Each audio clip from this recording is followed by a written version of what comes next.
explicar um pouco sobre relações intermaxilares em prótese total. De que se trata o estudo da relação intermaxilar? Quando você é dentado, que nem vocês, né, dentado, e o profissional pede para vocês morderem, né, tem um toque efetivo entre os dentes superiores e inferiores. Tá? Existe um relacionamento de distância vertical entre alguma parte da maxila e outra da mandíbula. Isso é uma relação vertical. Então, quando você morde, a distância, por exemplo, da base do nariz para a base de mento se mantém constante. Isso em vocês. Tá? Isso é uma relação vertical. Existem outras. Então, quando você morde, existe também uma posição da articulação. Né?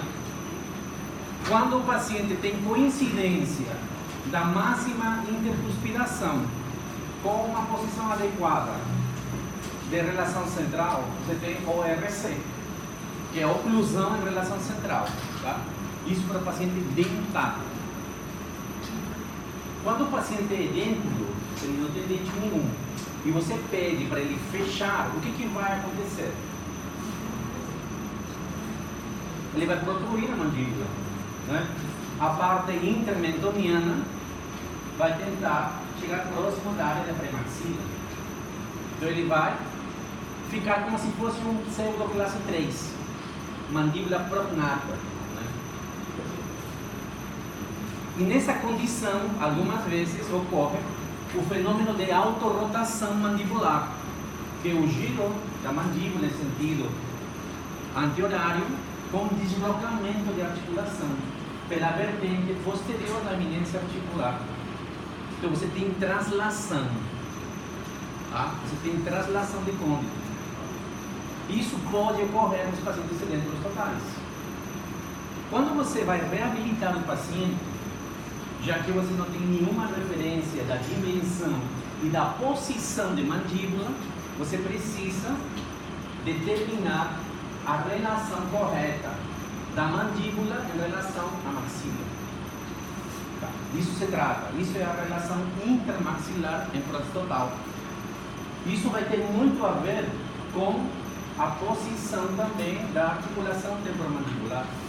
Porque se o paciente está sem prótese, sem dentes, e ele está com o fenômeno de autorrotação, a mandíbula, ou o côndilo, na verdade, a cabeça da mandíbula, ela pode ter avançado, se trasladado da sua posição original para a vertente posterior da eminência articular. E você não pode realizar nessa posição. Então, através da recuperação da dimensão correta do paciente, você também vai reposicionar o côndilo. Tá?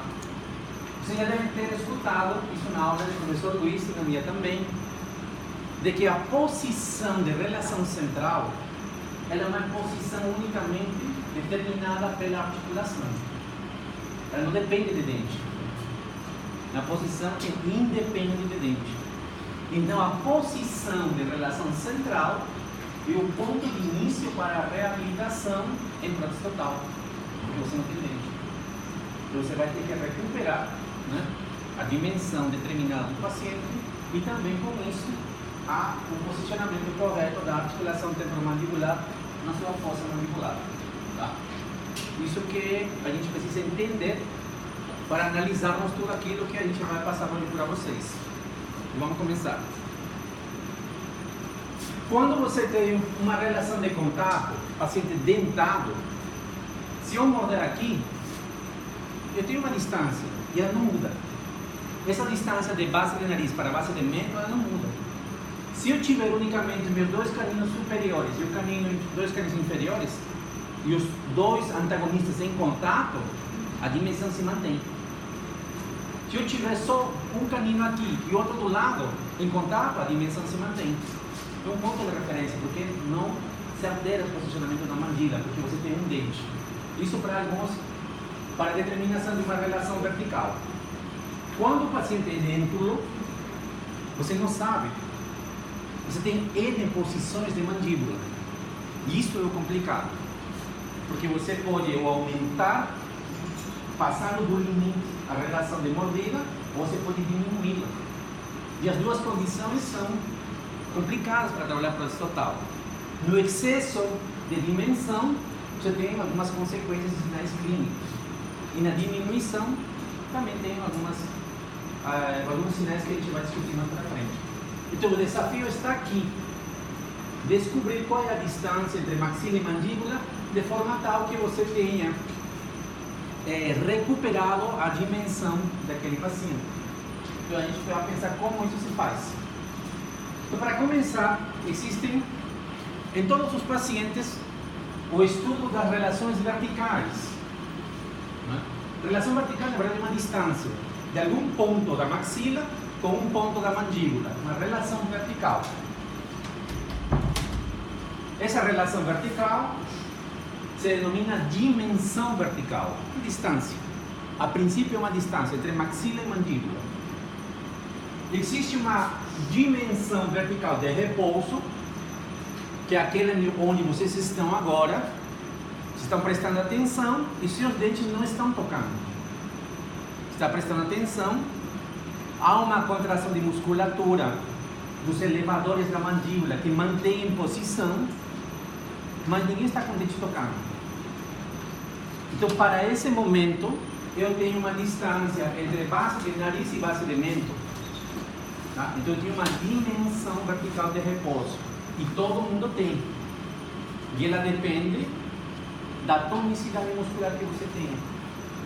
Então, se você vai medir isso num paciente de 30 e poucos anos, é mais fácil de achar. Diferente de um paciente idoso, um adulto maior, onde não existe, mesmo que não exista, há uma diminuição da tonicidade muscular. Isso é mais complicado de achar, mas ele tem. Então, dessa dimensão vertical de repouso, que se mede a partir da base de nariz e base de mento, eu tenho uma dimensão de repouso, onde não há toque dental. Dessa posição de repouso, eu peço agora para vocês morderem. Então, a distância entre base de nariz e base de mento diminuiu.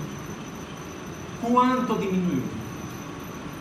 O espaçamento que existia entre os dentes. Tudo bem? Tá? Ela diminuiu tanto quanto o espaçamento que existia entre os dentes. Então, essa nova dimensão, se eu for medir novamente de base de nariz para base de mento, em oclusão agora, né? Essa distância vai se denominar dimensão vertical de oclusão, que é em contato. Em contato. Agora sabemos que a distância da dimensão vertical de oclusão é menor do que a distância de repouso. Isso é lógico, né? É lógico, é menor. Quanto menor a distância que no repouso existia entre os dentes.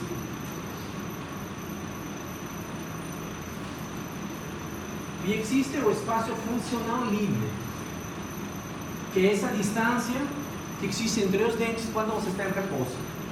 Você está prestando atenção, existe uma distância entre os dentes superiores e os inferiores.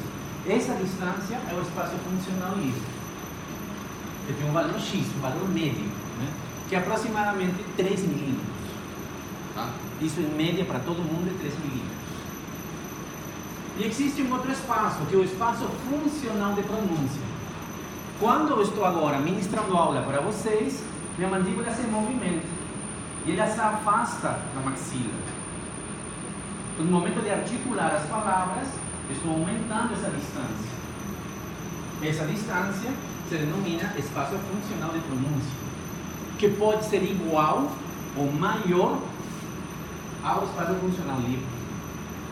Tudo bem? Ela pode ser igual ou maior, menor não pode. Tá? Essas são as distâncias que a gente precisa saber para poder encontrar esses dados no paciente dentro. Então, a avaliação do paciente dentado serve como ponto de início para entender as relações verticais que você precisa encontrar no paciente e dentro do total.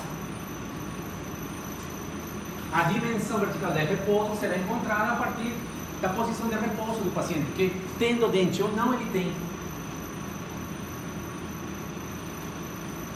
A dimensão vertical de oclusão no paciente dentado é fácil, porque você vai pedir para ele morder. No paciente dentro já é diferente, porque se ele morder vai afundar tudo. Então você precisa criar algum artifício entre o rebordo superior e o inferior, algum dispositivo, para você determinar essa dimensão. E esse dispositivo que você cria deve ter o tamanho dos dentes naturais que ele teria. Tudo bem? Todo mundo consegue entender? Ainda eu não falei o quê? Mas para determinar essa dimensão, você precisaria ter dente na boca do paciente. O espaço funcional livre, como sabemos que é uma média, aproximadamente 3 milímetros, a gente usa isso como padrão para o paciente dentado e para o paciente dentro. Então a gente já tem essa ideia. E o espaço funcional de pronúncia, ele vai se manter, porque o paciente vai articular palavras com os dentes e com a prótese. O problema está que se a prótese invade o espaço funcional de pronúncia, a paciente não consegue falar. Então você tem que posicionar muito bem isso. Isso se faz a partir de alguns critérios clínicos funcionais que vocês vão ver já comigo. Então a dimensão vertical é uma distância entre maxila e mandíbula. De forma geral, o termo dimensão vertical é uma distância entre maxila e mandíbula, né? Que existe no paciente edêntulo, nessas duas condições, né? E essa distância podemos relacionar como um espaço intermaxilar ou espaço interoclusal. Espaço intermaxilar seria entre os rebordos, certo? Espaço entre os rebordos. E no paciente dentado, entre os dentes. Isso é bem lógico. Como determinamos, achamos, a dimensão vertical de repouso? Primeiro, vamos definir. É a distância em posição postural. O que significa isso? Que quando você for fazer a avaliação do paciente edêntulo e paciente dentado também, se você quiser determinar a dimensão vertical de repouso, o paciente tem que estar sentado com as costas retas, posição erguida, vertical. Nada da cabeça inclinada, nem para frente nem para trás. Nem inclinado na cadeira odontológica, porque muda. Tá? Então ele tem que estar, a avaliação da dimensão de repouso se faz com o paciente sentado, não deitado na cadeira nem ligeiramente inclinado, porque altera a distância. Tudo bem? Isso daí é protocolo. Então é a distância em posição postural na qual a mandíbula permanece quando não está em função. Se está prestando atenção, existe uma distância, não há toque dental. Se você está prestando atenção e você inclina a cabeça, você vai ver que sua mandíbula muda de posição. Se você deita a cabeça para trás, muda de posição. Por isso que nunca se faz avaliação de repouso com o paciente deitado nem com cadeira inclinada. Ele tem que estar sentado. Nessa posição, os dentes do paciente dentado, os dentes não estão em contato. Isso quer dizer que no paciente edêntulo com prótese, também não deve existir toque. Na avaliação da posição de repouso, não deve existir toque. Se existir toque, você está invadindo o espaço funcional livre. O que afeta a dimensão vertical de repouso? A posição da cabeça. Por isso que você não pode avaliar o paciente com a cabeça para trás, porque isso aqui aumenta. Por isso que você não pode determinar com a cabeça para frente, porque muda a posição de mandíbula e a distância muda também. Nem cabeça inclinada, nem para um lado nem para o outro. A fadiga muscular também afeta. Se você está cansado de todo dia de trabalho, você vai medir a distância entre base de nariz e base de mento, no final do dia, muda. Porque você está cansado. A fadiga muscular altera a dimensão também. Por isso que é bom você medir isso nas primeiras horas do dia. O estado emocional do paciente e alguns distúrbios de articulação vão mudar essa distância. Se for um paciente estressado, com ansiedade, e ele morde os dentes pela tensão, e está com a musculatura tensa, vai mudar a dimensão que você vai medir. Então tudo isso influencia, né? Você tem que ter muito cuidado para poder determinar a dimensão vertical de repouso. Mas o mais importante é você fazer a avaliação sempre com o paciente na posição vertical, tá? Nunca deitado. Você erra muito por causa disso. A gente tem essa paciente aqui, tá? Ela usa a prótese total. E como você avalia isso no paciente? Você vai pedir para o paciente estar sentado, né? Paciente sentado. É difícil muitas vezes para o paciente, geralmente um idoso, né? E a cadeira odontológica, as novas cadeiras de hoje, elas sempre estão reclinadas. Elas não ficam vertical 100%. Isso é uma coisa que atrapalha muito, tá? Então o que você tem que fazer? Você vai ter que pedir para o paciente sentar na cadeira e colocar as pernas em ambos lados. E aí ele tem a facilidade de ficar mais erguido, tá? Isso que a gente faz, tá? Ou, às vezes o paciente está de saia, mulher, e você peça para ela ficar do lado, né? Com a perninha do lado, porque não pode estar deitado, porque isso já vai alterar. E aí você faz isso daqui. Se o paciente, se para você se torna difícil fazer a medição, você vai pedir para o paciente engolir saliva. Quando o paciente engole saliva, há contração de musculatura. Mas imediatamente depois do processo de engolir saliva, há relaxamento. É nesse momento que você mede. Então, clinicamente, tá? Para você ter certeza da medida que você vai fazer, da mensuração, você vai pedir para o paciente engolir saliva. Imediatamente após ele engolir, entra o relaxamento, que é a contração do relaxamento. E nesse momento você mede, tá? Essa distância entre base de nariz e base de mento. Aqui existe uma contração de musculatura, né? Existe uma tonicidade muscular.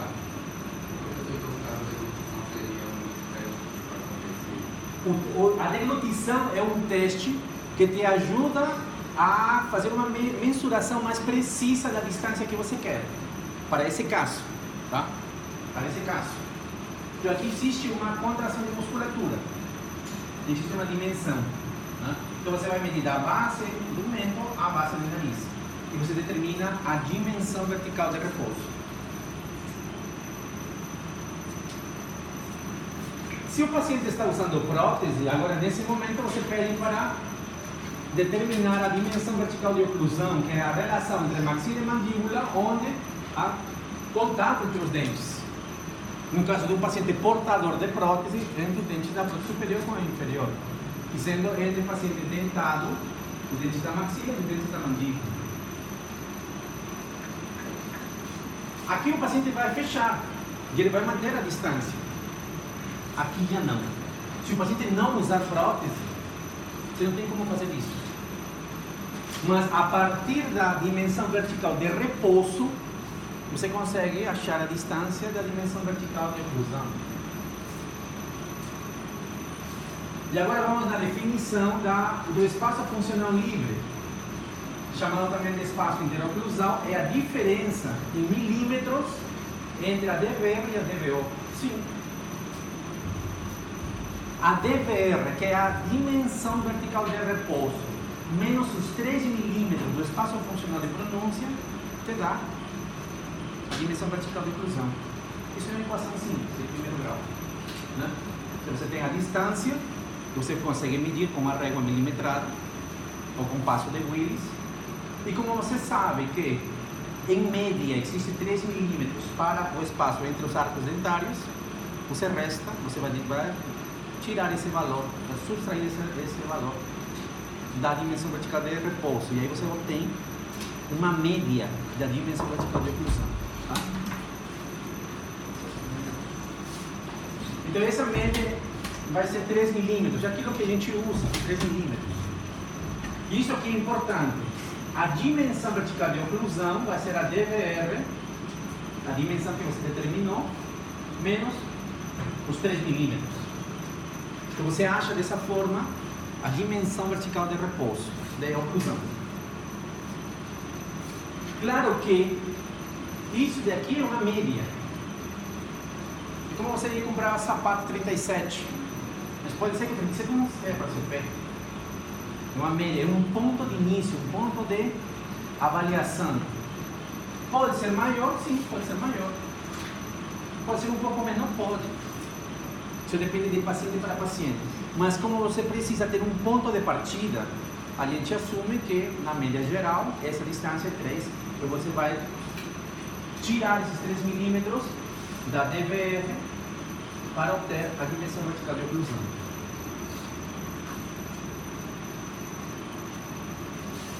Quando o paciente dentado está em DVR, que é a dimensão vertical de repouso, existe uma distância entre os dentes.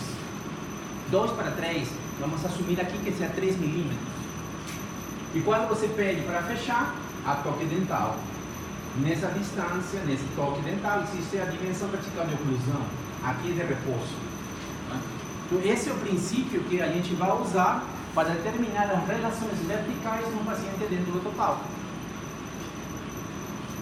Quando o paciente conversa, quando vocês conversam entre vocês, seus dentes não tocam. Eles não tocam. Então, esse é o espaço funcional de pronúncia. E isso você tem que conseguir fazer na prótese total. Então, quando o paciente está com a prótese já instalada na boca e ele começar a falar, os dentes da prótese não devem se tocar. Se está tocando é porque você está invadindo o espaço funcional de pronúncia. Você não consegue. Você pegou a dimensão errada. E aí, com prótese instalada, você tem que começar tudo de zero. Não tem como arrumar isso. Tá? Então é importantíssimo a parte do estudo das relações intermaxilares, porque disso depende praticamente tudo que vem na frente.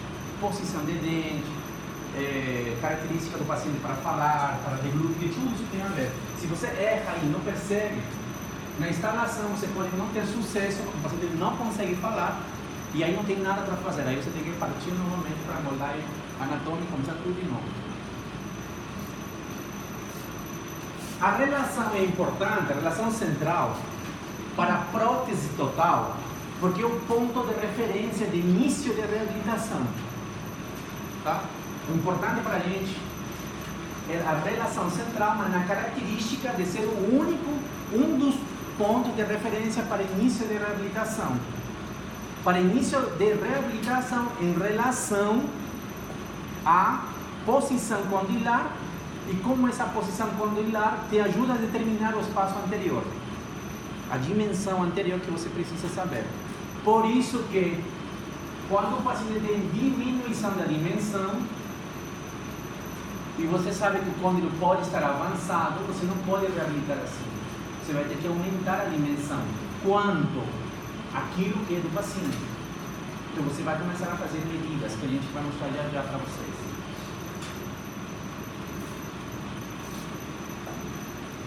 O côndilo que está aqui tem uma relação de posição com a fossa mandibular. Isso é importante, às vezes o clínico ele não avalia através da radiografia a posição da articulação. Às vezes o clínico, o próprio especialista, erra porque o paciente vem para fazer uma prótese total e ele não é capaz de solicitar uma radiografia de articulação para ver o posicionamento da articulação. Em alguns casos, o paciente que não usa prótese ou que usa uma prótese que não está adequada, ele pode estar com uma dimensão que perpetua a posição errada do côndilo. E por isso o paciente sente dor.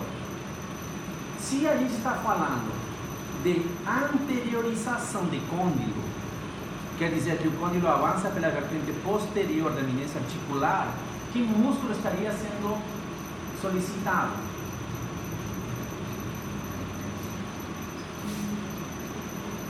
Protrusão.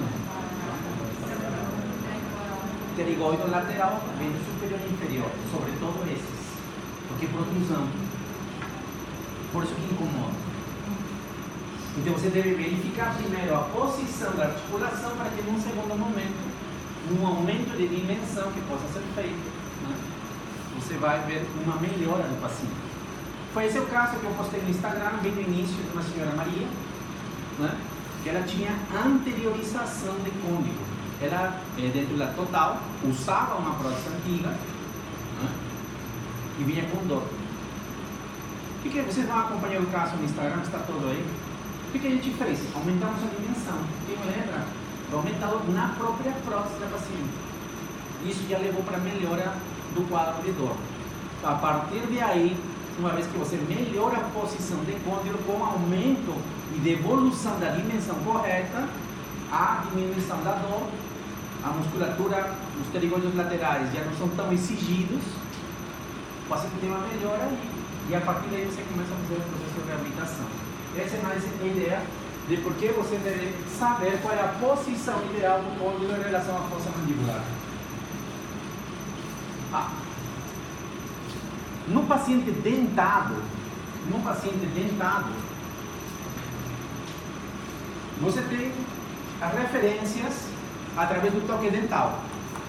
Por exemplo, imagine um de vocês que pega um premolar, o primeiro premolar superior. Todo mundo dentado, mas você perde um único premolar superior. Para você reabilitar, o que você vai fazer? Você vai copiar a distância, a forma e o tamanho dos dentes do lado. E se não houve fechamento mesiodistal, você mantém a distância, que é muito complicado de fazer. Porque você tem distância. Se você perde 2 dentes e a distância se manteve, você divide essa distância para 2 dentes. Não tem tanto problema, né? O problema está quando você não tem nada na boca do paciente. Você não tem referência nenhuma. Como você vai fazer isso? Né? Então existem duas coisas, duas situações que não mudam no paciente, que é a posição que você pode melhorar da articulação temporomandibular e o próprio sistema neuromuscular do paciente. Você deve trabalhar em função dessas duas situações. A primeira é o posicionamento da articulação de forma correta e trabalhar com o sistema neuromuscular do paciente.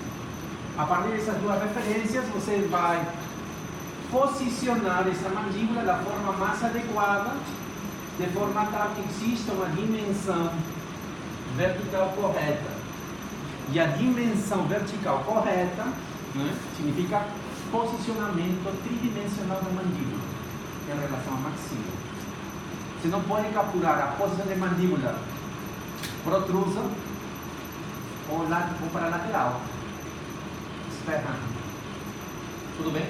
Tá? Então, é importante que no paciente edêntulo total, você traga a informação que você tem do paciente dentado, chama-se dimensão vertical de repouso, dimensão vertical de oclusão, espaço funcional de pronúncia, espaço funcional livre, para que você saiba com esses dados posicionar a mandíbula de forma adequada para que você inicie o processo de reabilitação.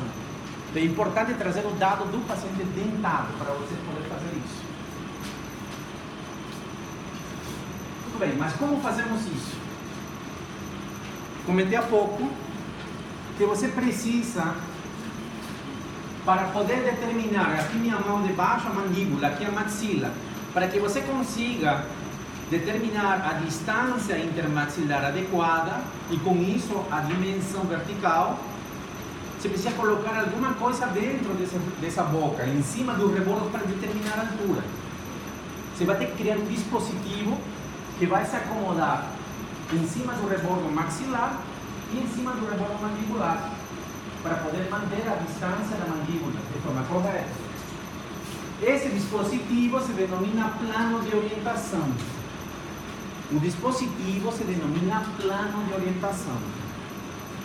E o plano de orientação não é mais do que uma base de prova, vocês vão ver já o que é isso, que é uma placa de resina acrílica, mais um plano de cera, que vai por cima, né? Então, o plano de orientação é a base de prova, mais o plano de cera que vai em cima dele. Isso daqui é um plano de orientação. Uma base de resina acrílica, onde na parte por cima tem um bloco de cera. Isso é um plano de orientação. O que isso significa?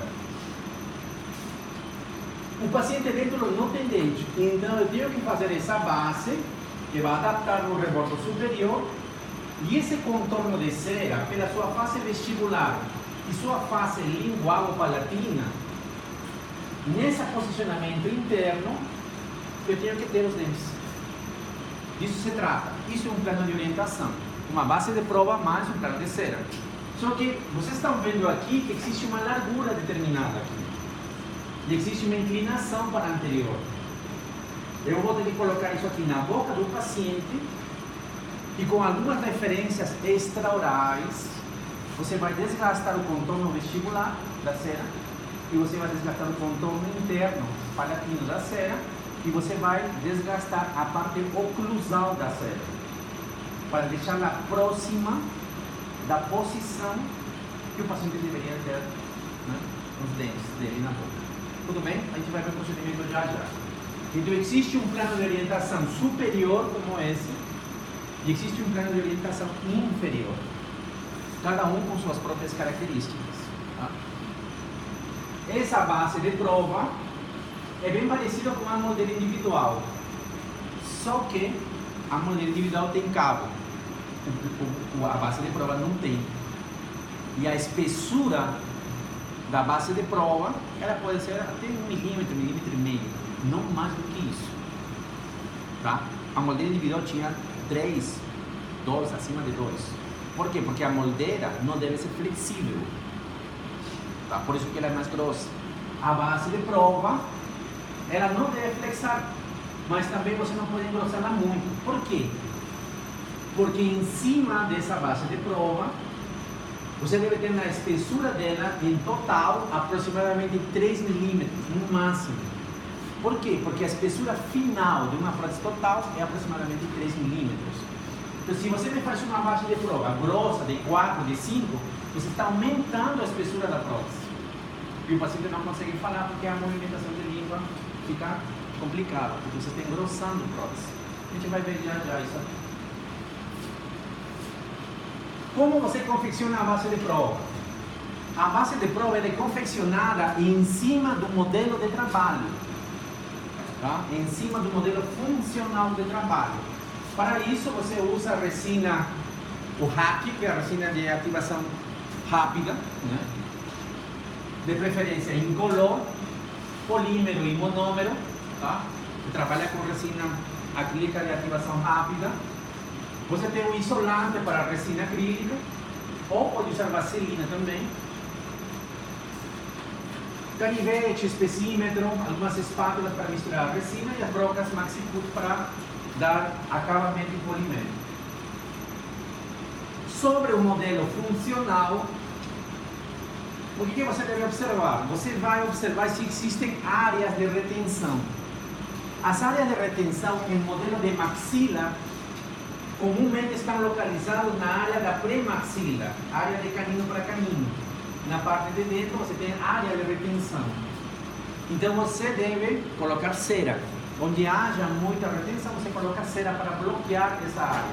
Porque senão você faz a base de resina em cima, ela fica rígida e quando você quiser tirar, você pode quebrar ou a base de prova ou quebra o modelo. Então toda a área de retenção, comumente em maxila, na área de pré-maxila vestibular, né, sofre muita área de retenção, ela tem muita, você bloqueia, você vai colocar cera nessa área para evitar que a resina prenda. Né? No modelo inferior, dificilmente você vai encontrar áreas de retenção, às vezes você encontra áreas na porção de extensão distal, parede lingual posterior, são as áreas que às vezes você tem que colocar um pouco de cera para bloquear, o resto é difícil, né? Algumas vezes em área anterior você encontra pequenas áreas de retenção que você tem que colocar cera para evitar fratura do modelo ou fratura da base de prova. A técnica para confeccionar a base de prova é muito parecida com aquela que a gente usa para confeccionar a modelo individual. Existem várias formas de fazer isso, tá? Isso aqui é só uma delas. Você vai misturar a resina acrílica, esperar que chegue para a fase plástica, onde você consegue manipular.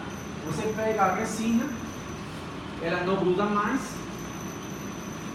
e você vai começar a adaptar em cima do modelo. Né? Você começa a adaptar como se fosse uma moldeira. verificando que você mantenha uma espessura mínima possível, né? Você tem que cobrir toda. A base de prova, o contorno da borda da base de prova, deve chegar até o fundo de sulco. Tá? A borda da base de prova deve chegar até o fundo de sulco. Porque tocando o fundo de sulco, vai ter retenção na boca. É como se fosse a prótese já. Você tem que conseguir que a borda da resina acrílica chegue até o fundo de sulco que você obteve aqui.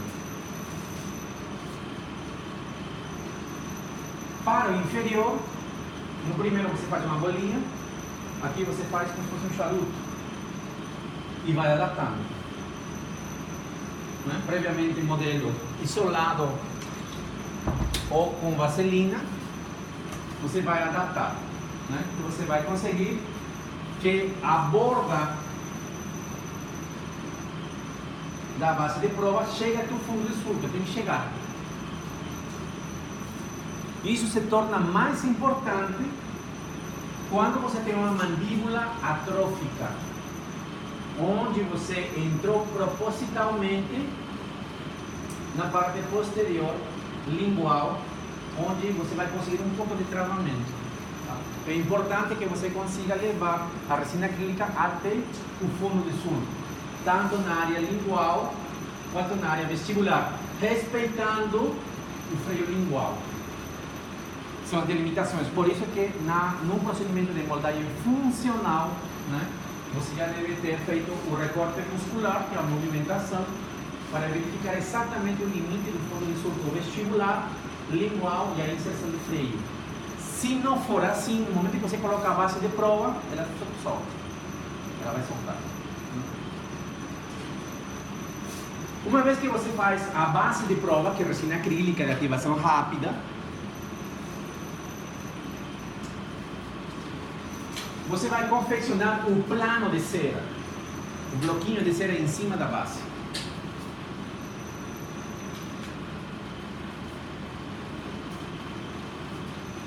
Quando você confecciona esse bloco de cera, você vai confeccioná-lo, entre aspas, de forma aleatória, em cima da base de prova. Quando a gente fala de forma aleatória, é que você vai confeccionar, não de qualquer forma, mas seguindo um formato predeterminado, que não necessariamente é aquilo do paciente. Você tem um bloco de cera grosso e você vai ter que ajustar isso na boca do paciente com as características extraorais do paciente. Quando você termina o processo de adaptação da cera,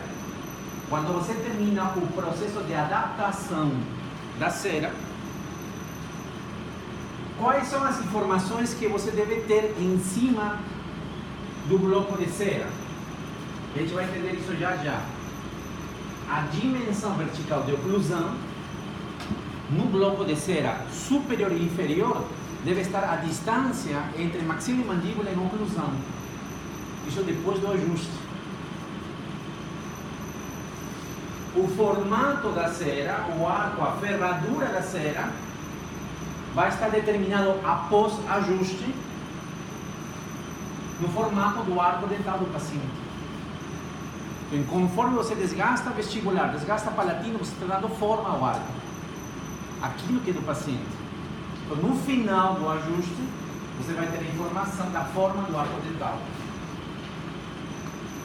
Claro que todo o contorno vestibular de cera, no final do ajuste, vai determinar o limite vestibular do arco. Tudo aquilo que você deixou na borda vestibular após o ajuste será a posição vestibular de todos os dentes. A curva de compensação, o plano de oclusão, também vai ser determinado no plano de cera. Tá? Isso no livro de Tamaki, eles usam curva de compensação antero-posterior e lateral-lateral. Isso para nós se resume em plano de oclusão. Tá? No bloco de cera, no final do ajuste, você vai ter a determinação do plano de oclusão. No livro de Tamaki, eles usam curva de compensação antero-posterior e lateral. Nós usamos como referência plano de oclusão. Ponto. a relação central vai estar definida no posicionamento espacial da mandíbula. Então, como a mandíbula se relaciona com o bloco de cera inferior, se relaciona com o superior no sentido antero-posterior, isso determina a relação central do paciente. Vocês vão ver já isso.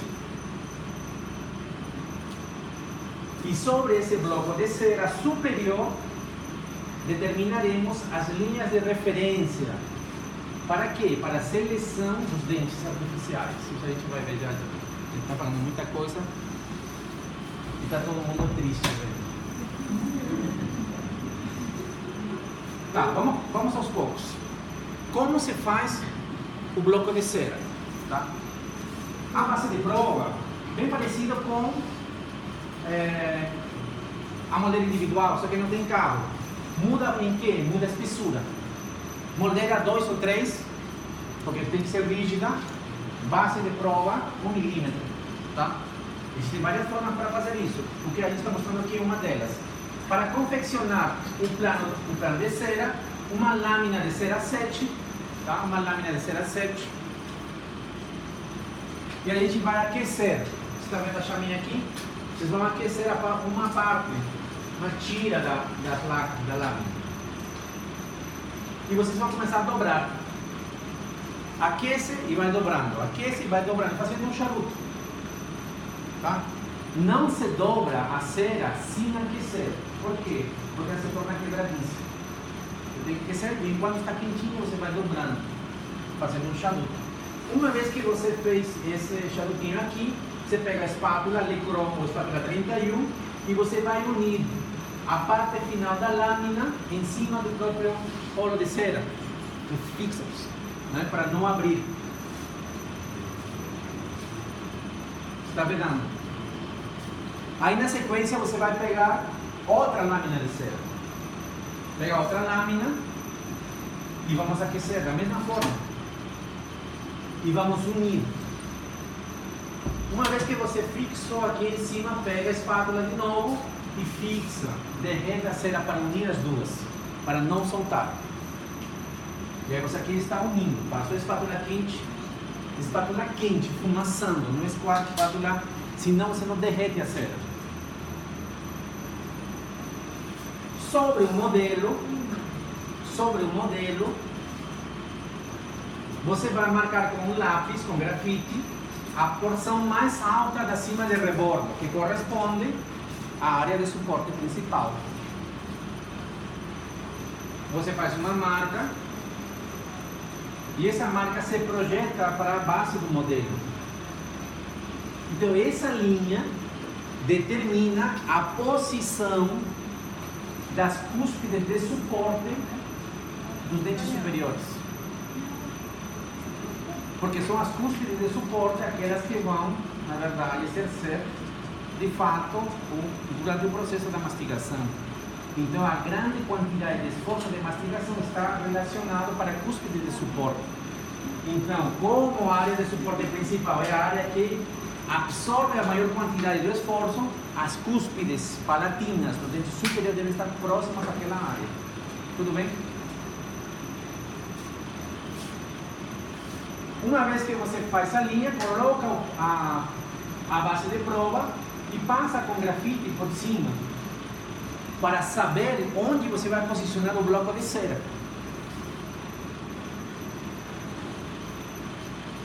Você passa a linha e aí você vai dobrar agora em forma de ferradura e vai colocar aqui em cima, de forma tal que a linha que está aqui divide o bloco de cera em duas metades iguais. Você vai colocar esse bloco de cera em cima da base de prova, de forma tal que essa linha divide o bloco de cera em duas metades iguais. Dessa forma. O que você deve lembrar? Que não se coloca cera na área posterior, na área de túbero. Que você não tem dente no túbero. Não tem o exato. E essa distância aqui é quase 1 centímetro. Quase 1 centímetro. É a área de túbero. Não tem como te dizer exatamente, mas é mais ou menos 1 centímetro. Deixa livre essa área. e você posiciona o bloco de cera. O que você tem que lembrar é que a posição de seus dentes, os incisivos superiores, tem ligeira inclinação para a anterior. Eles não são retos, eles são para dentro. Então, aqui na figura, deve existir uma inclinação para a anterior. Certo? Deve existir uma inclinação para a anterior. O que você vai fazer aqui? Você vai pegar a espátula aquecida novamente e você vai derreter a cera na base, tanto pela área vestibular quanto pela área palatina. Para quê? Para fixar esse bloco de cera em cima da base de prova, para não soltar. Depois, com o que sobrou de cera, você completa aqui na área vestibular. Vocês estão vendo aqui. Eu completo a cera e você vai pegar a sua espátula para misturar gesso de metal. Você vai aquecer essa espátula e você vai passar em toda a área vestibular, de uma vez só, para deixá-lo liso e polido como isso aqui. Ó, ele tem uma inclinação para a anterior, porque a posição dos incisivos é a inclinação para a anterior. Então eu tenho essa inclinação aleatória. Aleatória eu fiz. Eu não sei se essa é do paciente, não sei. E eu tenho um contorno vestibular que eu não sei se é do paciente. Eu tenho um contorno interno que também eu não sei se é do paciente. E eu tenho um plano de oclusão que também não sei se é do paciente. Tudo bem? Todo esse bloco de cera, na sua característica vestibular, de contorno vestibular, de inclinação, de altura, ele vai ter que se ajustar à característica do paciente. Quanto?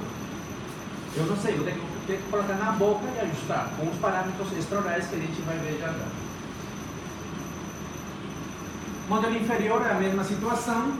Você vai marcar com lápis grafite, projetar a parte mais superior do rebordo para anterior e para posterior.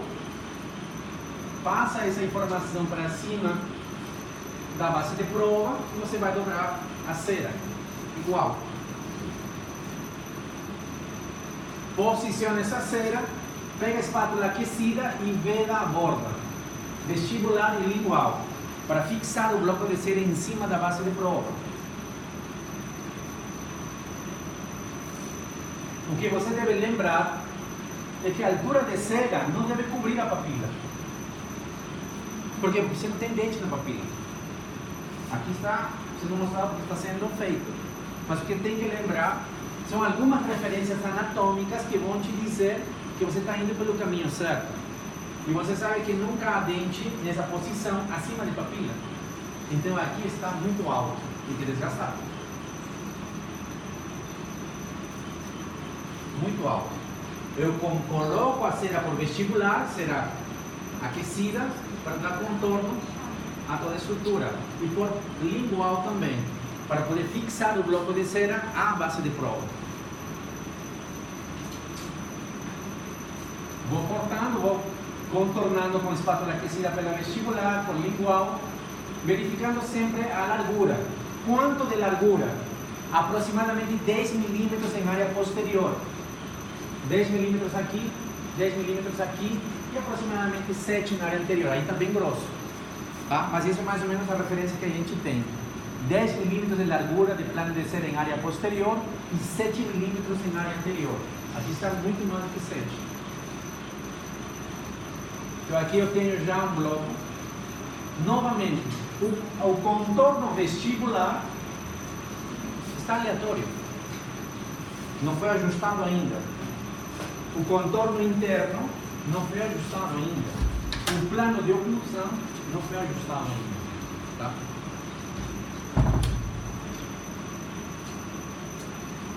Então eu tenho um plano de orientação superior e um plano de orientação inferior.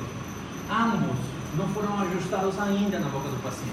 Eu fiz de forma aleatória. Não aleatória de qualquer forma, mas quando eu digo aleatório é porque não tem a referência do paciente.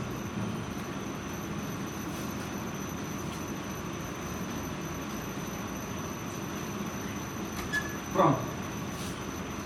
Qual é a característica do paciente? Quando o paciente está sem os dentes na boca, o paciente que tenha perdido muito o suporte vestibular e inferior também, você vai ver colapso do lábio, birretrusão do lábio murcho para dentro.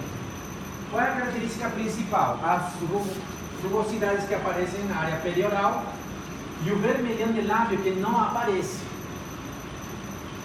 Então, se vocês observarem, isso já deve ter visto, até com a própria família, né? As pessoas mais idosas pintam com batom em cima da pele, né? Porque para essa pessoa, o que é bonito? Você mostrar o vermelhão do seu lábio.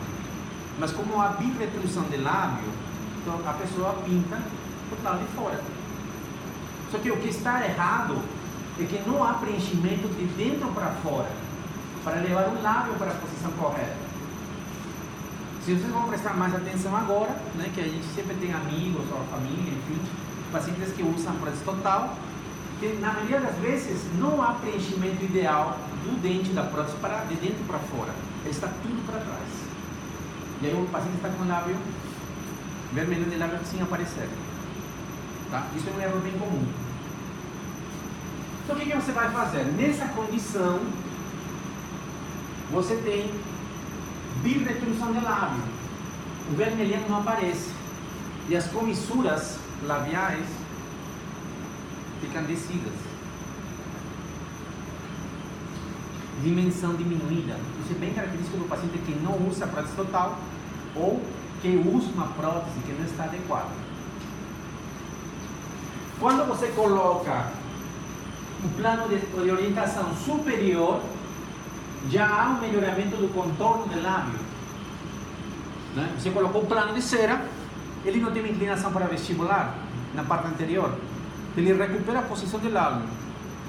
Agora, quanto você vai levar esse lábio para anterior? Quanto? Qual a tua referência para isso? Porque a gente sabe pela análise estética, deve existir uma relação de base de nariz e contorno vestibular do lábio 90 graus. Isso é estético. Pela avaliação, se a gente for medir de todo mundo, você tem uma relação de contato, de ângulo entre base de nariz e perfil de lábio de aproximadamente 90 graus. Isso é o ideal, isso é estético. Então, de que vai depender a inclinação do lábio? De quanto a cera estiver inclinada para a anterior. A cera pode ter muita inclinação e o lábio fica todo para cima. Errado. Pode ser muito subjetivo, tá? Mas essa é a forma de você determinar a posição vestibular do plano de cera. E a primeira coisa que você tem que fazer, determinar de canino para canino, no plano de cera, a inclinação que vai ter para vestibular. Quanto você desgasta até você observar que existe uma relação de base do nariz e lábio de 90 graus. Nessa condição, o vermelhão de lábio começa a aparecer. Certo? Nessa condição, o vermelhão de lábio começa a aparecer. E já muda. Dessa condição para essa. Dessa condição para essa daqui. A gente está procurando isso. É a primeira coisa a ser feita no ajuste de plano de cera superior. A inclinação. Por que isso é importante? Veja essa imagem aqui. Uma vez que você determinou a inclinação da cera, você tem uma posição correta de lábio, né? Isso quer dizer que, imagine que minha mão seja o lábio. Se a cera por dentro apoiou de forma adequada, o lábio está bem posicionado e o vermelhão aparece. E você tem esse ponto de referência aqui. Lábio, borda inferior nessa posição aqui. Se você inclina para a anterior, essa posição sobe. Dá para entender isso? Eu tenho a posição de repouso aqui. Se meu dente é inclinado para a anterior, a borda inferior sobe. Todo mundo entende isso? Por que é importante esse detalhe? Porque uma vez que você posiciona de forma adequada a área de canino para canino, a seguinte fase do processo de contorno da cera é determinar a altura de cera. E o comprimento da altura da cera em área anterior está relacionado com o comprimento do dente. Então, eu sei que no repouso, a borda incisal do meu incisivo superior está na mesma altura do lábio, da borda inferior do lábio superior. Essa é uma referência anatômica. Quando você está descansando, a borda fica na mesma altura. Nas mulheres, fica diferente, né? Fica parecendo mais bonitinho. Tudo bem, mas são referências. Por que isso é importante? Porque quando o lábio está bem posicionado, ele está descansando em cima do limite de cera. Imagina que a cera esteja comprida para baixo, só que o lábio está bem posicionado. O que você vai fazer? Pega o alecrão e marca aqui para... E você sabe que daqui para baixo você corta. Deu para entender isso? Você tem o lábio aqui, bem posicionado, porque a cera está bem posicionada. Só que a cera está indo até aqui embaixo. Então, como você sabe quando tem que cortar? Se o lábio está bem apoiado, onde termina o lábio, você corta a cera. Você determina a altura. E por que isso é importante? Porque se você me inclinar para cima e levar o lábio para cima, seu corte vai ser mais superior. E já é bom. Tudo bem? Deu para entender isso? Tá? Se você cortar com o lábio muito produto, já é bom tudo. Já nem vai adianta mais avançar. E aí tudo que você fizer vai ficar errado. O critério é esse. Qual é o momento crítico de fazer isso? Você ter certeza que a inclinação anterior da cera seja o suficiente para manter o lábio em posição. Como? Qual a referência? Ângulo nasolabial. Quantos? 90 graus. Se você deixar a cera vertical ou muito para dentro, o que vai acontecer com o lábio? Ele cai. Ele cai. Então o que vai acontecer? Teu corte de cera vai ser mais inferior. E a eco também. Tá? Então essas duas condições são importantes.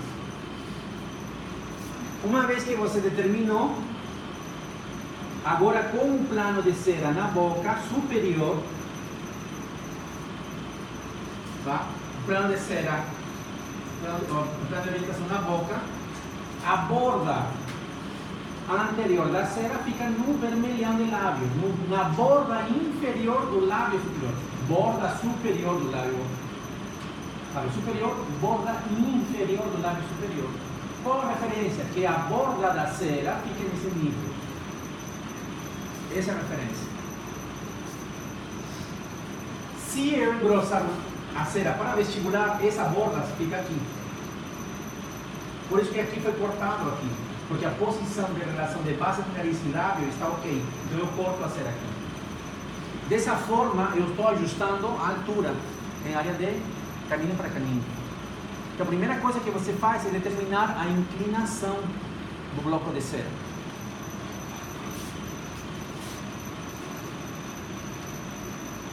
Uma vez que você faz isso, que você recortou e está ok o contorno, agora você precisa saber se essa inclinação que está aqui está inclinada para baixo, está inclinada para o lado direito, ou está correta. Como você vê isso? Essa borda anterior deve ser paralela à linha bipupilar, que é o segundo parâmetro externo para você ajustar o plano de cera superior. Você tem posição de lábio, o segundo é linha bipupilar. São as referências extraorais. Eu sempre pergunto isso e ninguém responde. São as referências extraorais, para você fazer nivelamento e adequação, ajuste do plano de cera superior. Primeiro, a posição do lábio através do ângulo nasolabial 90 graus, borda inferior do lábio superior no mesmo nível do plano de cera, e a inclinação de canino para canino desse plano de cera deve ser paralelo à linha bipupilar. Como você faz isso agora? Esse plano de Fox ou régua de Fox, essa parte com asas aqui vai dentro da boca. E essa linha aqui vai acompanhar a inclinação que existe na área anterior. E com a outra régua, você coloca aqui e vai comparar, você estando em frente do paciente, se existe paralelismo entre a linha bipupilar e o plano inclinado. Às vezes você faz isso tão rápido que um lado fica mais inclinado que o outro. Você tem que acertar. Você tem que determinar se vai acrescentar num lado ou desgastar do outro. Quais são os critérios que definiriam se você aumenta ou desgasta? Você pode ter um plano de cera em área anterior que esteja inclinado. O que determina para você se você vai aumentar do outro lado ou desgastar do lado que está mais? O que determina?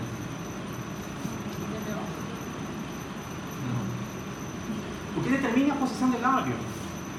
Se a borda da cera está aparecendo mais, é porque não cortou de forma adequada naquela área. Você corta. Todo mundo entende isso. Eu nem falei ainda de DVO aqui. O que determina se você desgasta ou não é quanto de cera está aparecendo por baixo da borda inferior do plano superior. Isso que determina.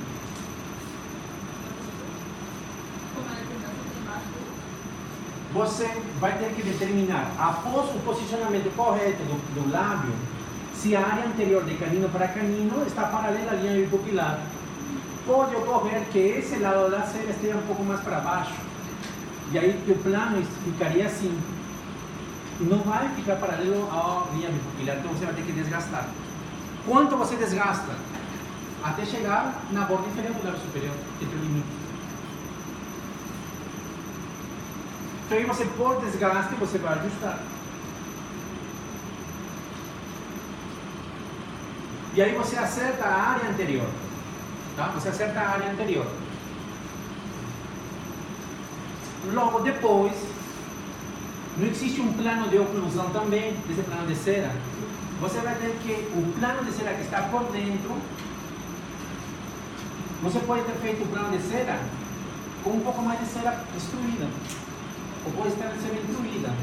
Como você sabe? Qual a outra referência? A quarta referência é o plano de Camper. Plano de Camper. O plano de Camper determina a posição do plano de oclusão do plano de cera. Então, a quarta referência extraoral para ajuste do plano de cera superior é o plano de Camper. Então, o plano de Camper é esse aqui que está em amarelo.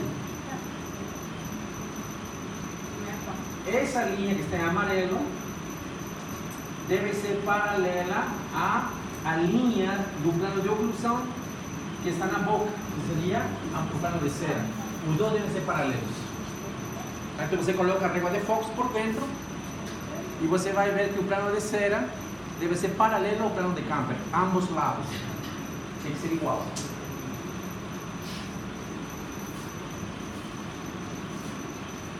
Então aqui, a paciente está cumprindo a orientação na boca, verificou-se que a área anterior está paralela à linha bipupilar e que na parte interna o plano de oclusão que está para trás está paralelo ao plano de Camper. Isso que interessa.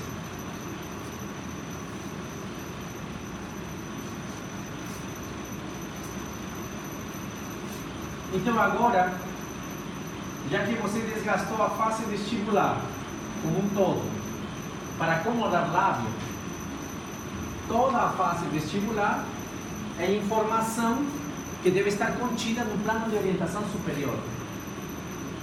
Todo esse contorno vestibular corresponde à posição vestibular de todos os dentes, porque ela posicionou de forma adequada o lábio.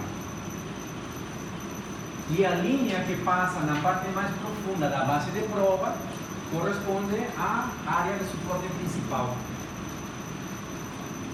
O desgaste que você vai fazer no contorno de cera vestibular é feito com espátula aquecida, espátula para misturar gesso de metal. Você vai desgastando até deixar o lábio em posição correta. O antes e o depois. Você tem um ângulo melhor aqui, vermelhão de lábio aparecendo. Uma vez que o plano de cera superior está ajustado na boca, você tem que ter certeza que ele está ok. Uma vez que o paciente já está com o plano aqui, o plano de oclusão paralelo ao plano de Camper, a área anterior, base do nariz, contorno do lábio 90 graus, área anterior paralela à linha bipupilar. Uma vez que você verifica tudo isso e está ok, agora sim você vai determinar a dimensão vertical de oclusão. Agora sim. Então, nesse momento, e tudo isso daqui que eu estou falando, essa adequação com o paciente sentado, na posição vertical, não deitado, nem reclinado. Sempre em posição sentada. Agora sim, você vai determinar a dimensão vertical de oclusão. O que você vai fazer? Você pega o compasso de Willis, que é essa régua aqui, tá? Compasso de Willis é o nome, compasso de Willis. E você vai, com o paciente sentado, pedir para ele deglutir, engolir saliva. Imediatamente após a deglutição, o paciente está em repouso. Nesse momento, você vai encaixar a haste inferior na base do mento e vai encaixar na base do nariz. E você vai ter uma distância, que aqui deu 51 milímetros. Quantas vezes você deve medir isso? Quanto mais vezes for, é melhor. Você mede uma vez, por exemplo, vamos dizer que você vai medir 10 vezes. Dessas 10 vezes, que número você pega? Aquele que se repita mais. Então, na primeira deu 51, na segunda deu 52, o resto deu 51, pega 51, que é a medida que você está tendo. É um ponto de referência. Abre o compasso de Willis, o paciente em posição de repouso, após deglutição, paciente em posição vertical, base de nariz, base de mento, vai medir pelo menos 3 vezes. Verifica a distância, 51 milímetros. 51 milímetros é a dimensão vertical de repouso. Aqui vocês estão agora, prestando atenção. Sem toque dental. Como você sabe que da dimensão de repouso você tira 3 milímetros, menos 3 dá 48. Isso é DVO. Isso quer dizer que quando o paciente tiver o plano de cera inferior na boca, no momento de ele fechar e o plano de cera inferior tocar o superior, deve ter quanto aqui? 48. Tudo bem? 48 milímetros. Então agora, o plano de cera inferior está dentro da boca. O plano de cera está dentro da boca. Só que quando o paciente fecha, porque o plano de cera inferior está alto, a base não atinge, a base superior do compasso não atinge a base do nariz. Isso quer dizer o quê? O plano superior já está ajustado. Isso quer dizer que o inferior está muito alto. Tem muita cera. Dá para entender isso? Tá. Se você deixa o plano de cera inferior com cera na área de papila, vai ficar assim. Porque no momento de fechar, fica uma boca aberta. O que você tem que fazer? Retira o plano de cera e desgasta a área posterior. Vai desgastando. E vai colocando até que o paciente feche e você atinja a distância de 48 milímetros para esse caso. Tudo bem? Tá? Isso é determinação de dimensão vertical de oclusão.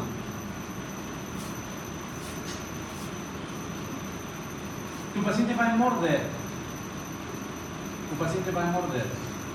Quando o paciente morde, e você vai desgastando a cera inferior, ao mesmo tempo que você desgasta a altura, você com o canivete vai desgastar toda a área vestibular da cera. Para quê? Para que o contorno vestibular que você tem seja o mesmo contorno inferior. Tá? Para que seja o mesmo contorno inferior.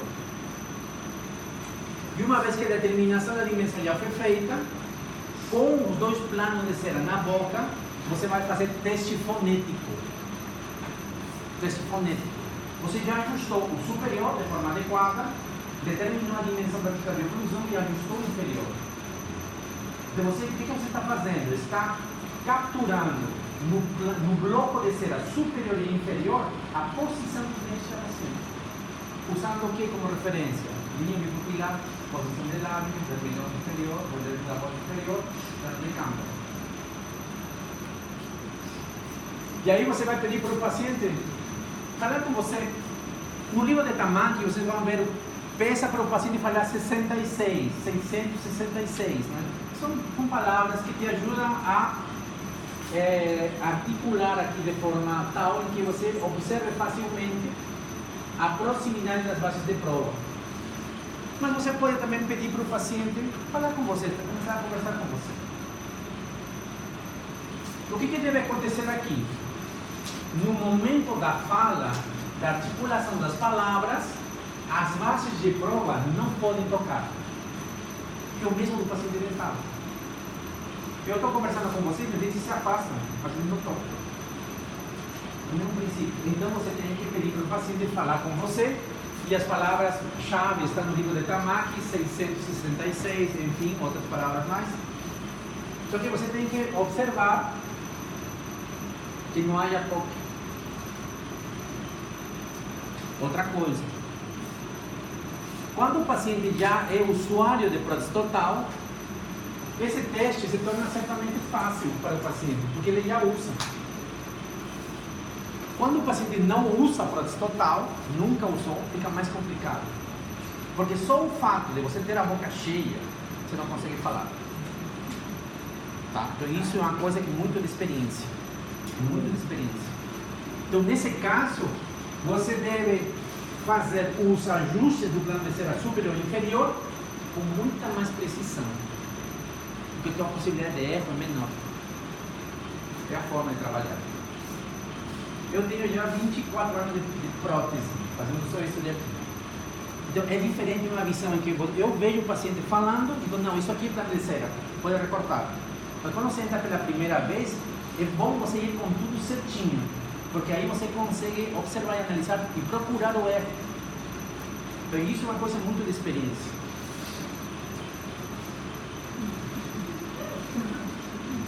Quando o paciente sorri, né, o que você tem que observar? Vocês já devem, se vocês forem curiosos daqui para frente, vocês vão observar na família da gente, pai, mãe, avó, ou família, vizinho, enfim, você vai ver que quem usa prótese total, na maioria das vezes, você vai ver dente que de aqui, da pontinha do canto até aqui, cheio de dente.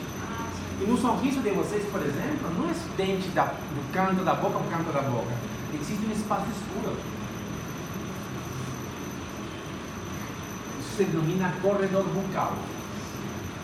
Então, corredor bucal. Isso é harmonia. Isso é estética. A prótese não deve ter, porque ele está imitando o que o paciente dentado tem. Então, não deve invadir. Não deve invadir, perfeito. Vocês vão ser curiosos agora, vocês vão começar a observar. Que parece que alguém pintou os dentes assim na frente. Está cheio. Por isso que é importante você dar o contorno adequado em área vestibular e dar o contorno em área posterior. Tem que dar o contorno, porque isso permite o aparecimento do corredor bucal. E quando o paciente sorri, você visualiza. Você está indo pelo caminho certo. Então veja que as avaliações extraorais, com exceção desse daqui que é intraoral, te ajudam ao ajuste do plano de cera superior e inferior. O pessoal, ausência desse corredor bucal, qual o prejuízo do paciente? Poderia acarretar. Perfeito. Imagine que você tenha invadido. Se você está invadindo o corredor bucal, isso quer dizer de que o contorno de cera está assim. Não é isso? Isso quer dizer que o dente vai ficar aqui. O que vai acontecer? A bochecha está aqui. Então você não tem espaço. Você não tem o espaço para que a contração de musculatura leve o alimento para cima dos dentes. E o paciente às vezes acaba mordendo o vestibular. Você vai ver a marca da mordida por dentro da bochecha. Você está invadindo o corredor bucal. Tá? E acumula saliva também. Mas com essa além da bochecha. Morde a bochecha, dificuldade para mastigação e excesso de salivação. Tá? Isso é clínico. Claro que algum paciente tem a boca pequenininha, né? E também o corredor bucal não necessariamente aparece nesses pacientes. Também tem essa variação. Então tem que ver isso com cuidado. Então tem um perfil recuperado, né? Eu tenho um perfil recuperado, vermelha de lábio aparecendo, superior e inferior, ângulo nasolabial. O plano de oclusão que está aqui, paralelo ao plano de Camper. A área anterior, paralela à linha bicupilar.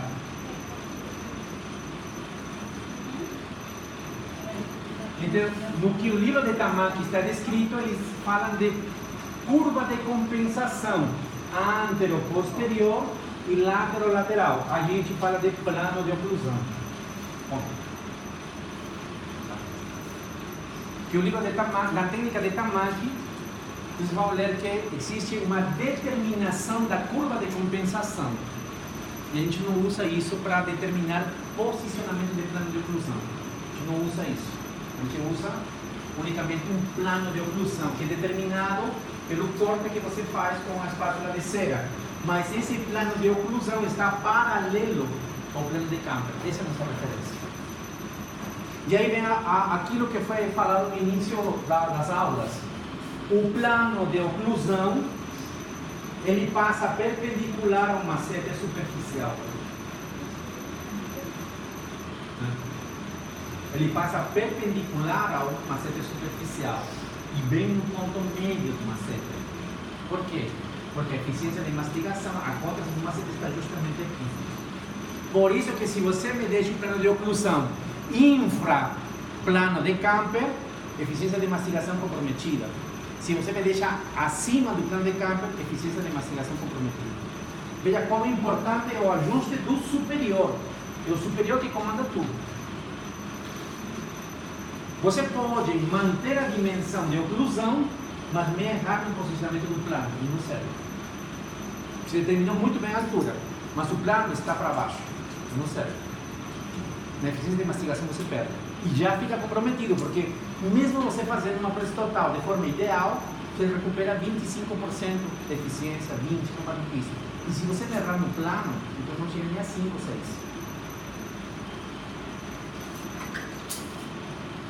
Plano de oclusão no sentido lateral-lateral. O que é importante aqui? Vocês estão vendo que aqui está o plano de oclusão e não dá para ver espaço vazio aqui. É uma continuidade um com o outro. Então, se eu tenho superfície plana do plano superior, ele encaixa perfeitamente no plano inferior. Não há espaço. Isso tem que ser feito assim. E o contorno vestibular é único. Você não passa a ser assim. Certo? O que vai mudar o posicionamento da cera vai ser depois da montagem de dente. Tá? Então você tem esse contorno vestibular. E se você fizer assim, é tudo plano. Tudo no mesmo plano. Todo o contorno no mesmo plano.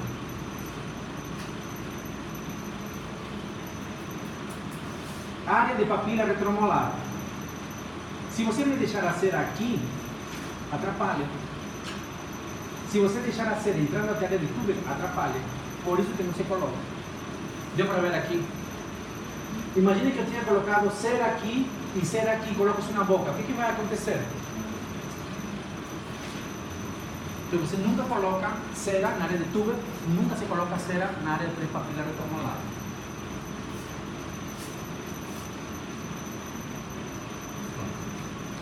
Uma vez que isso está ajustado na boca, né, agora você vai determinar as linhas de referência. O que é linha de referência? A linha de referência serve para a seleção dos dentes artificiais. Tá? Serve para a seleção dos dentes artificiais. você vai determinar a linha média. Em cima do plano de cera superior, você determina a linha média. Como você faz isso? Você vai observar o paciente, observando aqui, você imagina que você é o paciente, você pega um fio dental, mais ou menos desse tamanho, coloca na parte superior do começo do cabelo e coloca na parte inferior do mento. E você estende o fio. E você começa a observar que ambas faces sejam semelhantes. Isso se trata. Tá? E também é muita experiência, mas você coloca o fio para poder se guiar. Uma vez que você coloca o fio, você levanta um pouco o lábio e marca onde está passando o fio, né? Faz uma marca, como essa daqui, e depois você se afasta e observa. Tenta observar a marca que você fez no rosto do paciente, para ver se ele está bem na metade da face do paciente. Então você determina a linha média, ou mediana, média, que é a primeira linha de referência que você tem que fazer, a primeira. Depois, você vai determinar a linha do canino. Você pega mais ou menos a área, a asa do nariz e faz uma linha perpendicular até atingir o plano de cera. Essa linha do canino se refere à ponta de canino ou distal de canino. Você toma como referência a asa do nariz e desce. E até o canino. Eu pergunto de forma diferente. Você vai ver. Você vai ver. Eu vou colocar uma, mas vou perguntar diferente. Não, professor, pega o papel. Vou colocar.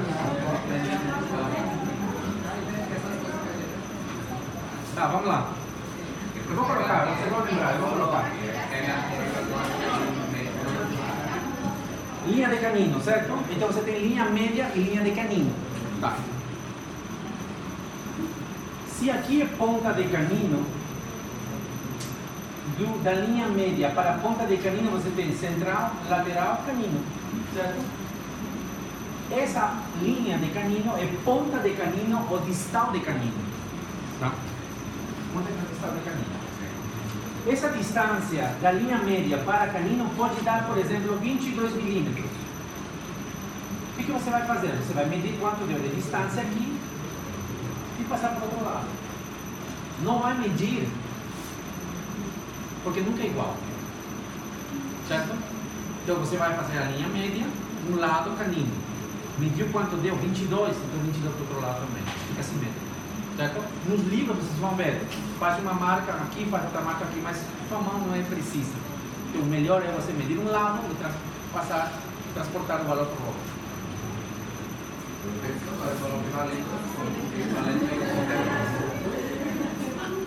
Tá? Então eu tenho linha de canino, linha média. Passo a distância para o outro lado. Pronto. Os dois planos de orientação estão na boca. Nesse momento, você vai pedir para o paciente sorrir. Abrir sorriso. O paciente vai abrir o sorriso e o lábio vai levantar. O lábio levanta. Se vocês prestarem atenção nos vizinhos, na avó, na mãe, enfim, vocês vão ver que quando o paciente sorri com prótese total, não mostra o dente. Por que isso acontece? Porque o contorno vestibular das próteses está muito para trás. Para que o lábio levante, tem que ter apoio na base. E quando o dente está tudo para trás, o lábio não tem apoio, ele não sobe. Como? Não entendeu? É lógico, né? Tá, vamos lá de novo. Quando você sorri, há contração do orbicular, não é isso? E ele se apoia sobre a face vestibular dos incisivos e sobre a parede vestibular do osso. Ele apoia e levanta. Isso que vai acontecer no sorriso natural. Então ele faz assim, você aqui no incisivo superior, o lábio está aqui. Sorri, ele apoia e levanta. Quando você não tem dente, o dente não existe e o aparelho de osso foi para trás e não tem apoio, não levanta. E tem que ter na base um apoio. Então vocês vão ver que no paciente que usa prótese total e está com posição de dentes retruídas para trás, o paciente não levanta. Não consegue. Isso por quê? Porque não foi ajustado de forma correta a área anterior. Ó, aqui o paciente, isso também tem muito a ver com a tonicidade muscular que o paciente tem. Porque pode ser que o paciente não tenha tonicidade muscular, mesmo com plano de orientação na boca. Pela idade, perda de colágeno na pele, e ele não consegue contrair também. E não levanta o lábio. Então, uma vez que você fez para o paciente, é para o paciente novo. Quando ele levanta o lábio para sorrir, qual é a tua referência em estética? Que a borda inferior do lábio superior determina a área cervical do dente. Quando você sorri, a borda inferior, num sorriso forçado, a borda inferior do lábio superior determina a posição da área cervical do dente. Isso em média. E aí você marca com alecrón onde levantou o lábio. Pode ser que o paciente não tenha ainda a tonicidade muscular para levantar, mesmo com o grau de ser em boa posição. E o paciente pode levantar só isso daqui. Qual é a média de altura aqui de um dente? Quanto mede o comprimento de um dente no incisivo central? Está vendo como é importante o dentista? 10 milímetros, não é média, 10, 11. 10, 11, é mais ou menos o comprimento. Então, quando o paciente não consegue levantar, você usa a média de 10 milímetros. Tá? Paciente, por exemplo, com paralisia de face, que ele não consegue levantar um lado, você usa como referência 10 milímetros. Uma vez que você determinou as linhas de referência, linha média, linha de canino, ambos lados e altura de sorriso, esse quadrante determina a posição de canino, lateral, central, lateral, canino. Tá? Você vai determinar uma parte, uma fase da seleção dos dentes artificiais. Linha média, canino, canino, linha média, canino, canino. Você tem essa distância aqui. Você pode passar essa distância para inferior se quiser, mas você tem esse quadrante aqui. Aqui você tem central, lateral, canino. A ponta é ponta de canino ou distal de canino. Ponta de canino ou distal de canino. Se o paciente não conseguir levantar, você usa 10 milímetros como média. Tá?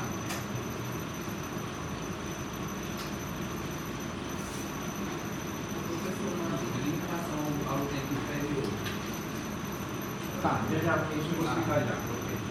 Isso a gente explica na parte de montagem de dente, mas eu vou explicar uma coisa aqui rápida. Aqui você está selecionando, na verdade, o tamanho dos dentes. Tamanho. Não é forma. Que o aluno em prova se confunde com isso. Eu pergunto como se determina a forma. E o aluno me responde isso. Isso aqui não é forma. Isso aqui não é forma, isso aqui é tamanho. E quando eu pergunto tamanho, você não responde forma. Não tem nada a ver. É bem diferente. Como se determina a forma do dente? Formato de rosto. Ovoide, triangular ou quadrado. Tá? Você vê o formato do rosto do paciente e você vai escolher ou ovoide, triangular ou quadrado. Dente quadrado, de preferência para os homens. Isso está na literatura. Hoje mais que dia não sabe mais nada, mas hoje o formato é esse. Se você vai fazer um dente para mim, quadrado. Mas isso depende muito do olho, do que o paciente vai escolher também para ele. Tá? Isso daí é literatura, isso antigamente. Né? Hoje, muito paciente vai escolher. Tá? Mas é isso importante. Isso em literatura está dessa forma. Você vai encontrar que dente quadrado para homem, dente triangular para mulher. Hoje em dia, como literatura, isso tem que saber. Mas isso não é uma escolha que tem que ser assim, né? Tipo, azul para homem, né? Não existe isso. Então, usa o que você quiser. Dentro do padrão de cervical permite. Né? Porque, por exemplo, uma menina toda bem fininha e tal, muita gente quadrada, né? Mais bonito, mais harmonioso, o dente ovoide triangular para mulher. Acompanha a forma.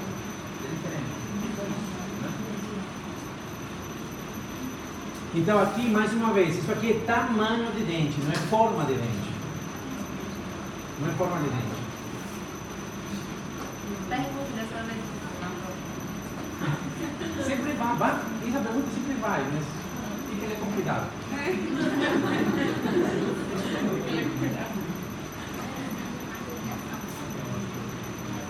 Tá, bom, então aqui você determinou. A gente vai responder o inferior quando estivemos na parte de seleção propriamente dos dentes. Você tem que saber até aqui que isso de aqui determina o tamanho dos dentes. Na seguinte aula a gente vai falar de como se seleciona a partir disso de aqui o tamanho, né? Tá. Então agora você tem um plano superior e um plano inferior já ajustados na boca. E esses planos de orientação encaixam em cima dos modelos de trabalho, não é isso? Tá. Agora você vai ter que transportar o modelo superior para o articulador e o modelo inferior também. Tá? Você tem que transportar dois modelos para o articulador. Como você faz isso num paciente dentado? Você molda a maxila, cria um modelo de trabalho, pega o garfo do articulador, do arco facial, coloca 3 pontos de Godiva, né? E monta o arco em cima. Não é isso? Isso que você faz. E aqui? Qual vai ser a tua referência? A Godiva é a referência de toque com dente. Mas aqui você tem base de prova, um plano de orientação. Então o que você tem que fixar ao garfo é o plano de orientação superior. Eu tenho um plano de orientação superior, né? E o que eu tenho que fazer é fixar o plano de orientação superior ao garfo do arco facial. Para isso, eu pego o plano de orientação e sobre o bloco de cera eu faço uma fenda aqui e uma anterior. Faço uma cunha. Desgasta. Expulsivo, uma cunha. E coloco, depois de ter feito as cunhas, eu coloco vaselina. Aí depois em cima eu coloco pasta de óxido de zinco e eugenol. Então eu fiz as cunhas, ranhuras, canaleta de desgaste em cima da área oclusal, duas posteriores, uma anterior, coloquei vaselina e coloco a pasta de óxido de zinco em cima. E aí eu prendo, coloco em cima do garfo. O que vai acontecer? A pasta, que é grudenta, gruda no metal. E o dispositivo, o plano de orientação está grudado aqui. Só que se eu tirar isso aqui com força, ele sai. Certo? Mas eu não vou tirar porque eu quero que fixe por enquanto. E esse conjunto eu vou para a boca. Tá? Então o que vai encaixar vai ser o plano de orientação superior, vai encaixar no rebozo do paciente. E a partir daí você coloca seu arco facial e captura. Aqui eu tenho o plano de orientação, está aqui dentro, fixo ao garfo. Posiciono, travo e retiro isso dentro. Eu retirei. Tá? É a mesma situação. Eu não uso Godiva aqui, eu uso a pasta que vai colar em cima do plano de cera. O que eu vou fazer agora então? Como eu consigo destacar o retiro aqui? Consigo retirar. Só que ele volta para a mesma posição. Por quê? Porque tem as ranhuras. E o material de moldagem entrou, tem as pontas. Ele vai encaixar sempre no mesmo local. Tudo bem? Tá? Isso é a forma de levar o plano de orientação superior. Limpei, porque o resto do material fica limpo novamente aqui, fica bem limpinho. Agora, o modelo superior ele já pode ser montado com arco facial. Agora, o que eu preciso fazer é determinar o registro intermaxilar. Isso que eu tenho que fazer, isso aqui que é o registro intermaxilar. E determinar como o plano de orientação inferior vai se relacionar com o superior. Isso que interessa. Ele pode se relacionar em N posições. Isso que é o difícil. O que eu vou fazer? Faço as canaletas posteriores de uma anterior Só que aqui agora eu não coloco vaselina. Eu misturo a pasta e coloco em cima das ranhuras. E no superior eu coloco vaselina. Então o superior está na boca com vaselina e o inferior é colocado na boca. Quando o paciente recebe o inferior, você pede para engolir saliva. Tocou. Não abra mais. Porque no momento que você engole saliva, é a posição que se aproxima mais para a relação central. Tudo bem? Tá? Então, para você relacionar o plano superior com o inferior, você faz ele engolir. Só que para que o paciente engula de forma tranquila, sem esforço, a dimensão e os contornos e a altura do plano de orientação tem que ser ok. Senão ele não faz isso. Tudo bem? Tá? Imagine vocês que tem uma placa na boca que peça para engolir. Você não consegue.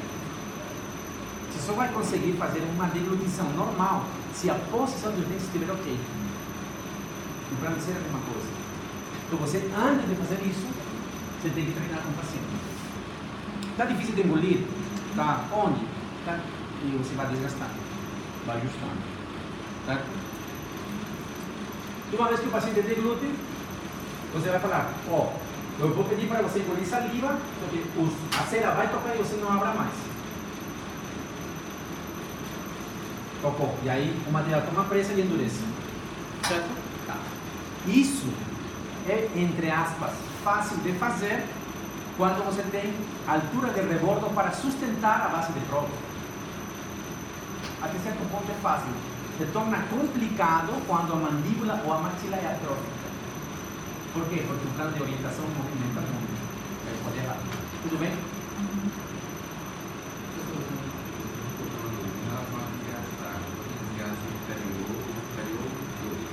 Aí você pergunta de prova sempre.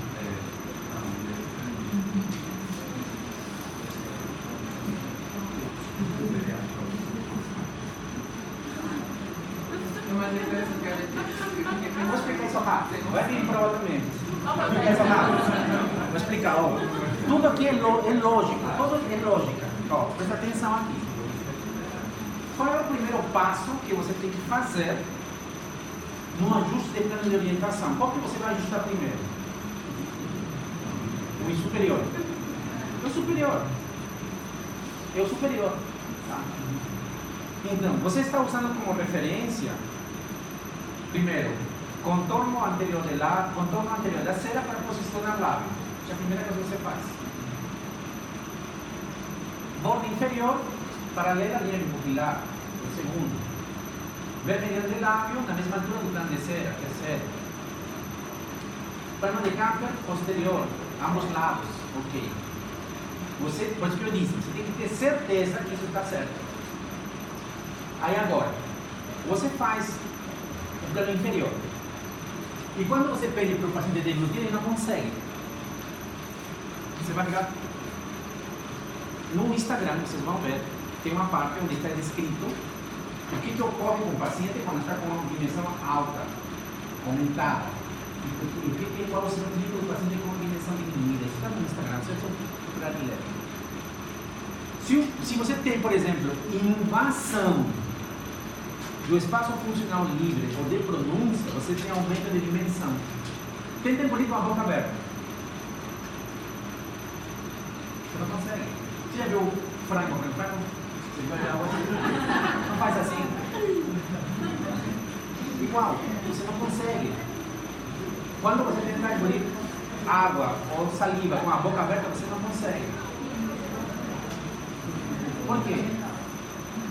Porque você está, na verdade, entre aspas, aumentando a dimensão. Por que o frango faz para trás ou você para beber água? Imagina que você não consiga fechar a boca, tem que ir na cabeça, para que a gravidade jogue a água para dentro. Então, a lógica é o seguinte: se você me ajustou o plano superior e o paciente está com complicação de fonação e de captura de registro intermaxilar, se você tem, por exemplo, certeza de que o superior está inferior, o ajuste do inferior deve ter sido errado. A lógica é essa, né? Agora, quais são os parâmetros que te levariam a avaliar a posição correta do plano de oclusão do plano de cera inferior, anatomicamente. Primeiro, o plano de oclusão deveria ser próximo da borda inferior do lábio, inferior, superior do lábio inferior. Isso é anatomia. E na área posterior, o plano de oclusão não pode ser suprapapila, tem que ser na altura de papila ou no início da papila. São áreas anatômicas de referência. Então, se você, no aumento de dimensão, se você observa que o paciente não está conseguindo, então, o primeiro que você tem que ver, desde que você saiba que o superior foi feito de forma adequada, é analisar o inferior. Analisar o inferior. Como você percebe isso? Você pede para o paciente falar. Talvez quando ele fala, o plano de cera trava. Isso é clínico. Ele não consegue falar, então ele trava dentro. Trava o plano de orientação. Isso é uma forma de observar. E aí eu te pergunto, o que você desgasta? Qual é o teu raciocínio para desgastar? Você pode responder dizendo, eu vou verificar a posição correta do plano superior. Como? Área anterior, plano bicupilar. Área lateral, plano de Camper. Borda inferior do lábio superior em relação ao plano. Isso é a resposta. Porque você tem que determinar qual dos dois, mas a pergunta é válida. Qual dos dois você vai ajustar? Você pode ajustar o inferior e o superior pode estar completamente destruído. Não? A lógica é essa. Por exemplo, caso clínico. Você clinicamente observa o paciente e no sorriso do paciente com a prótese já instalada, você não vê que o paciente não mostra os dentes. O que está acontecendo aqui? Não sei entender. Primeira condição, o paciente não tem tonicidade muscular e não consegue levantar. Segunda condição, a posição do dente está reduzida. É isso, a resposta é essa. Você usa o conceito da teoria para responder isso. A pergunta não vem dizendo, o paciente é assim, assado. Não vem para pergunta e resposta. A pergunta não vai vir, quais são as linhas de referência? Não vem assim. Paciente com paralisia de face, de face do lado direito, não consegue levantar o lábio durante o sorriso forçado. Como você determina o tamanho do incisivo central? Isso já foi dito aqui. Professor, mas ele tem que levantar o lábio. Sim, mas ele não levanta. Como se determina? Média, 10 milímetros. É isso. A pergunta é isso. Né? Paciente com diminuição de eficiência de mastigação. Ele mastiga, cansa, maceta, cansa temporal anterior. Quais são os possíveis problemas da prótese?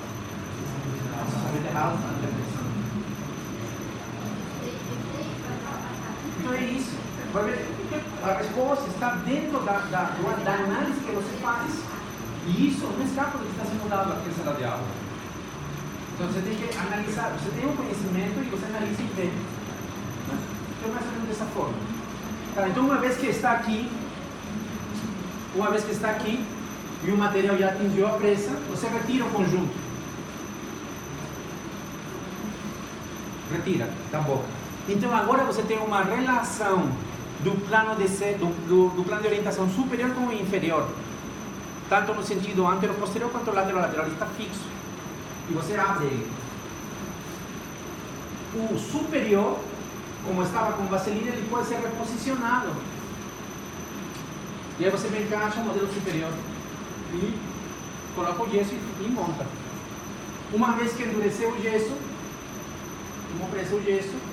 coloca o pino, pega o inferior, encaixa, coloca o modelo inferior e coloca gesso. Pronto. Você montou isso. Isso também, essa sequência também está no Instagram. Tem que ver. Tá? Mas é a forma como se captura o registro. O que é importante aqui? Ângulo de Bennett 0 grau, ou 15, pode ser também 15 graus. Trajetória com unidade 30, que é a média que se usa. Isso aqui para montagem. Ângulo de Bennett 0, ou pode ser 15 também. Trajetória com unidade sempre 30. Para montagem, o 0 já tem que ser 15. Tá? Para montagem de dente, tem que ser 15. Aqui, para montagem do modelo, pode ser 0 ou 15. E aqui você monta.